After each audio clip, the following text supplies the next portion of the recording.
Thank you again for joining me for another Friday Black Financial and Economic News Update. My name is Tiara Mack. Let's get started with our normals, our Black stock and IPOs. This week, overall, we've been doing pretty well for the beginning of the first quarter of the year. This week, we have American Shared Hospital Services coming in at $2.67, which also trades on a New York Stock Exchange with Bing Identity Holdings Corporation. They are doing great right now, $22.64. Ever since they got recognized a couple weeks ago, the beginning of March, actually, they've been soaring upward. So if you look into anything, Bing Identity Holding Corporation is really great. We have U1, which is Radio 1 and with a couple channels in there. They're at $5.46, as well as their secondary stock at $1.78. Forecasters and analysts, financial analysts, are suggesting that forecasting that this stock is going to go up to $6. The $5.46 one is going to go up to $6 by the end of the year. I can see it happening a little before that, maybe around September, just before the beginning of the last quarter of this year. They have some other TV shows and things going to come out, and they're partnering different ways. I see some things coming with them because they own so many channels and so many different things can be syndicated very shortly. So I can see some partnerships coming very shortly with that one. We have Broadway Financial Corporation that trades on the NASDAQ, closing today at $2.32. This one is a buy for me. I'm just watching it closely. I hope that they have some things coming, especially with NFTs and some things with cryptocurrency, maybe some global. I can see them looking forward. I believe in their forward trajectory as a company. We have Exum Therapeutics coming at $57.50. They haven't done anything new research, but I think of course, it's medical, so you can't go wrong with medical. Global Blood Therapeutics coming in $42.67. And we have our REIT, which is a real estate investing trust, RLJ Lodging Trust at $15.70.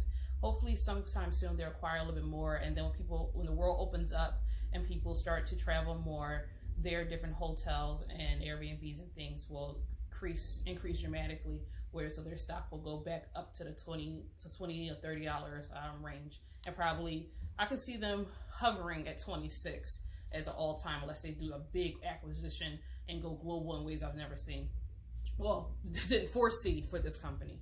Then we have our Carver Bank Corp closing at $9.54, and we have our last one, which is the OTC penny stock, $11.75, and that is with Citizens Bank Share Corporation. I'm definitely watching Citizens Bank Corporation. They kind of went down this week.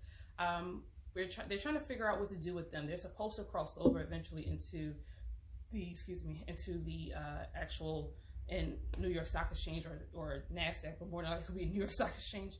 They're looking to see how they can move them. With them going down this week, it kind of hurt them a little bit, but looking at their quarterly projections is what is going to get them over there. But I can see them going to New York Stock Exchange by the end of 2021. So let's get into our international news. So I'm kind of excited about this one. We have Saudi Arabia is going all types of bullish market. I believe in investing globally because this world is just not United States. So to only invest in the United States is kind of lazy, financially lazy. It's just not a good idea. So what are they doing? So in Saudi Arabia, which is Dubai, basically, everyone's been going to Dubai, just giving them all types of money. So they're taking its dividends right now, and all of the money they have kind of privately in their private sector, their dividends, and they put it into the public sector and investing $1.3 trillion into their own local infrastructure when it comes to economical diversification within their whole country, which makes them more of a public fund. With that, they're going to do more electricity and telecommunications with cell phones, cell towers, 5G, and all that stuff. I can see Saudi Arabia trying to turn things on its head. They're trying to stay abreast and ahead of this curve when it comes to fiat currency, fiat currency is what we use as the American dollar. It's not really backed by anything. It's not backed by anything but debt. So Saudi Arabia is different than America because they actually have oil and gold to back their dollar, to back their rands, I think it's called. They have something to back it. So any event that America, which doesn't do any exports, then we do imports. We make nothing here. We don't make anything except for that. We don't make anything. When cotton was no longer high and people weren't doing that anymore, America and still wasn't working. Coal isn't working. America really doesn't have anything to offer other countries. So right now, America's trying to find a way to stay abreast with different things. That's why you see inflation rates and mortgages and all that stuff starting to go all over the place. That is the main reason why. Trying to stay abreast with the rest of the market, because at the end of the day, hate it or love it, America is, we say poor. I mean, America is Budweiser, or the beer budget, champagne taste beer budget. They can't afford the, we can't afford the beer. We owe tap water at the McDonald's. Can I get a cup? So Saudi Arabia definitely is going to go IPO bullish market. So if you're looking to invest, I say look over there. They have some great things going on. They're also looking globally. Everyone's starting to look at this food shortage that's coming around very quickly. A lot of countries have already felt it. Madagascar, a lot of third world countries. We're feeling it a little bit in our prices for food. But in the hood, let me call it the hood, because we all black people don't live in the hood. In majority black communities, we're going to feel it because we already have high priced food and old food that is high priced. Think about that. It's old and high priced. We're going to feel it more. Prices are going to go up, and there's going to be a food shortage. They say famine's coming because no one went to work to pick the crops, and the harvest came in and nothing came out of it. So, and then global warming, it's just all types of things. China is already starting to figure out a way to combat that. GMO foods are going to come out like never before. I'll tell you that. They're also saying that this global food shortage is already at a 6-year high. So they've already been tracking this for 6 years, and we've already hit that 6-year high. So that right there should tell you, get some dirt, start saving your seeds for garlic, green peppers, whatever you can eat. It's time to start thinking forward. Get your own private garden or community gardens. Globally, there has been a rise in capital. I remember last week we talked about women entrepreneurships with Goldman Sachs giving out to women and entrepreneurs, especially women in technology. And I've been pushing for something called fintech, financial technology. If you watch my other videos, financial technology, data technology, anything with money and technology are the new jobs of America. There are no more bank tellers. Like I said, it's going out of business. All those things are going to go out of, jobs are going to go out. And you're going to have to look for more cybersecurity and data security type jobs when it comes to money. So with that, there has been a rise in capital for Africa, just in general. Everybody, they said, except for South Africa. Don't know why yet, but I'm trying to figure that out. But in Africa in general, especially with women entrepreneurships, they're trying to find ways to invest. So if you're looking for any new jobs, you don't know where to go into, you really want to make a good dollar, or you're trying to start a company, I always say we got enough t-shirt companies and apparel companies and wig lines as a people. It's time to figure out ways to diversify into financial technology and different things. Like, that's why I like Bing Identity Holding Company, because they're looking into ways to diversify into that. So the first company I talked about in the beginning was trades on the New York Stock Exchange. They're looking at ways to figure out how to do that fintech, because that's where identity. I mean, if my credit cards are stolen, Google Pay, Apple Pay, whatever, they should be the first people we call. So we need to strengthen that Bing Identity Holdings Corporation. But overall, globally, everyone's trying to figure out who can be the person on top of that. So if you're looking for anything to invest in, look into that. Citigroup is leading the IPOs in Africa. So they're not even looking for anything to come out of America so much. So if you're looking to travel globally, work globally, looking for companies that are going to use your skill sets to go globally. So like I said, find fintech or financial technology that you can do here, and you can do over there and over in there and over everywhere. So you want to make sure that you can stay global, because right now the Middle East, which everyone else in the world, except for, I guess, America, doesn't believe Middle East and Africa. But the Middle East is going really, really heavy into getting different IPOs for their country. So that means now we can take trips to Dubai a little bit cheaper. Dubai is, that price is steady increasing higher and higher. So if you're trying to use your little stimulus money, it's time to use it now. So just a warning, this video is going to be a little bit longer than normal. This next topic is one I hate to talk about, but one I have to talk about. And it's our top story, George Floyd. So we all know what has happened. This week has been the trial for the officers, and somehow I don't know how George Floyd ends up basically having on the stand in a way, like he has to justify from the dead. So financially, they have a new law, a new act that hasn't passed yet to get rid of some things, kind of like the police immunity kind of goes under that whole new law. New York just got rid of police immunity, which just means that if they were to chokehold someone again, I can't breathe again, they will be prosecuted. What does that mean for our community? So I'm gonna give you the financial part of it, and then I'm gonna give you some history too. So I told you this is gonna be a long one. So where should I start? I wrote this down in my head, and I saw it in my head. I wrote it down. So overall, that just means that if a police officer gets fired and a family wants to sue, we can sue that person, that officer, directly, civilly. Not if they get off, we still can sue you civilly and come after your pension and everything else. Now, me personally, I believe that you should go after the pension, the house, the car, the kids, and the dog. But this makes it easier because they had that protection, and the labor unions and everyone protecting them and hiding behind the blue wall, the blue shield. The levees are breaking for that.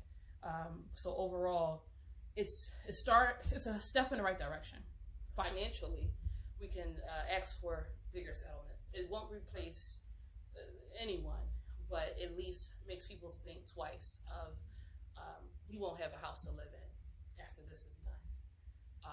Or I'll take your house, sell it, now I have residual income. Or, rent it, get residual income. So how can this be avoided? Financially, we can't just go in the streets and beat drums and pots and pans and march. It takes finances to move mountains. And I was just thinking, because I really hate this topic. How can that happen?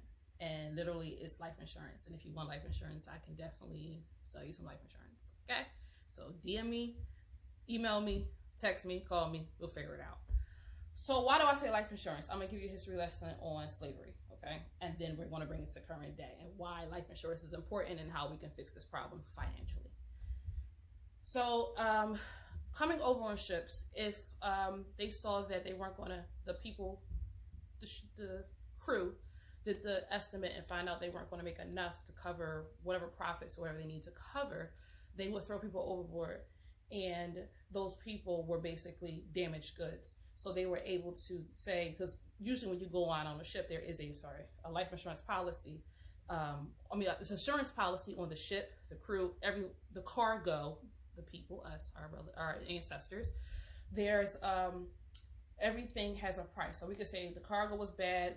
We had rain came, things went overboard, people drowned, whatever, and they get back that income through the insurance policies. Now, once an enslaved person gets here, sold and everything, they're technically worth the price, right? So our black men, once upon a time, our black men and women, especially our men, were worth a value. So if a slave ran away, or enslaved person ran away, there was no sign that said dead or alive. It was bring them back alive.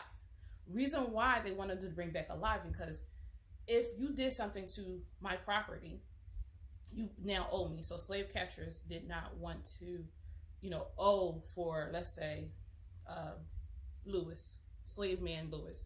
Lewis was a blacksmith, and during the winter, and he picked cotton during the summer, or tobacco. I don't want to say cotton. He picked tobacco during the summer. So now it's two incomes for that one man. He might be worth $800 to that plantation. Once he ran away, and that person catches them and injures him in any way, that's basically damaged goods. You injured my employee, my person. I can't say employee because we don't get, 1 cent a week, whatever. So they have insurance policy on that body. So not only do you as a slave catcher owe me, but also New York Life Insurance is exactly how they got started, would also have to pay the slave owner, the master of the plantation. So back on, this is literally how New York Life got started, was through that. So go forward, okay? Now from a side note, if you talk about reparations, we can't just ask you the United States government. We gotta also go after people like New York Life, who also pay reparations to slave masters for their loss of people not working on their plantation anymore. So if you think that just the government gave out money, no, life insurance policies also paid for those for us walking away. If some people stay as sharecroppers, then no, they're still labor, they're still here. But if we had a plantation of 1,200 people and only 300 stayed, I need to be compensated for the other 900. See how that wealth got, okay, you're following me, I know you are. So bring it forward a little bit. Walmart in 2000 was sued for something called a dead peasants insurance. Dead peasants insurance was, they were taking out insurance policies on people, their employees, Walmart employees that were, let's say had asthma or something, they died, diabetic, whatever they were, they died, right? Walmart will reap the benefits of that insurance policy. They will keep that money. So sometimes it was upwards of 100K. Like Walmart would just say, that's mine, wouldn't give it to the family. That's why I ask people, when they're like, oh, I got insurance through my employer. Let's look at that. Does that really your insurance, or is it the company's insurance? Let's really talk about to make sure when you die today, your family will get a check, okay? So let's bring it really, really forward. George Floyd. I am one that, okay, no, not that forward yet, 2008. The reason why 2008 everything collapsed was because AIG, an insurance company, was not able to fulfill all of the insurance policies that were on for the people who died in 9/11 and anything that came after that. They weren't able, all the sicknesses and people who died with cancer, they couldn't keep up. So the market collapsed. So here we are. Think about that. AIG collapsed because of insurance policy they could not pay. Laws were changed due to that 2008 collapse, right? Let's bring it forward. This part, and then we're done for the day because I hate this topic. Any event that we take out insurance policies on the men and women in our lives, but specifically men. For instance, you have a brother, you have 3 brothers. So you have, let's go with one brother. That brother has children. That brother has a wife. That's your brother, so sister relationship, as well as mother and fathers, right? So let's just say on average, about 6 people are in this man's sphere. He's the center of their universe, right? Any event that he passes away, what happens to that sphere? It collapses. Financially, the wife probably, or the mother, children, everyone's trying to figure out how to fill that void. If he's taken from us, from the police or whomever, that void is still there. $4 million is not going to really do it. So, or the life insurance policies really don't care, because we usually have fish fries to bury our people and non-insurance policies to do so. If we, as a family, and that's fair, all take out a policy on that black man, right? And that black man is taken from us. There's 6 policies out on him. Let's say each policy is worth $100,000. That's $600,000. You multiply that times the amount of men and women that have died on the hands of the police or other people, Karens and of the world. Eventually, either there's going to be a collapse, or they're going to lobby for us, saying, hey, too many black people are dying it's in these neighborhoods. They can't not insure us. They start redlining us. That's not going to work. But they have to do something. And if we want something to be done, we need other people who look like us and don't look like us to go and fight for us. So how's that happen? Literally, start taking out policies as a family on your black men. When they start to see the collapse of how many policies is going out based on 1 man or 2 men or whatever, you start to see a lot, because then it goes, if you got, we all got that cousin who got a sketchy little, sketchy job. Yeah, little illegal job. But when they start to see that even that black man was taken on the hands of another black man because guns are being pumped into our neighborhood, you're going to see a lot less guns in our neighborhood. If we start taking out more policies on our people, you'll start seeing better food in our neighborhoods, because they'll get tired of paying for diabetes, especially if you're taking out the policy before they get, while they're young, and then they get older and their policy matures and all that stuff, which is a whole life insurance conversation. But younger, it's better to get life insurance. Older, it's a little bit harder. But if you got that life insurance for 35 and here you are 65 and you're diabetic and all that, eventually the life insurance people will get tired of paying, and they want to start lobbying for us to change some laws and some things. So overall, how does all of this help us? Like I said, life insurance policies, but for one, I was looking into the housing market in Minnesota after this has happened, and I didn't know taxes are high. It's expensive to buy. There's a lot of red tape to purchase there. But with all of this going on, you would think that the market went down in Minnesota at all, and it did not. So it actually went up, because they knew that people were going to start moving out and others want to move in, because they don't want to be known for the place that had all of this violence. So this is, if anything, the time to figure out, coming together and start buying up those neighborhoods, because the housing market is what it is. It is not going to change. It's not going to. Our neighborhoods are cheap right now, but when they change over to people who don't look like us, but make probably the same amount of money we do, we'll be left out. And my question is, when we get left out of the drain, where do they think we go? Anyway, but overall, as a community, because of police qualified immunity, moving forward, we're looking for those fines and those lawsuits that will come out of it, and how we're gonna invest and turn things over. We need to start paying attention to that more to help our community, because I believe we have mentally changed and get a new tone, and we can do it.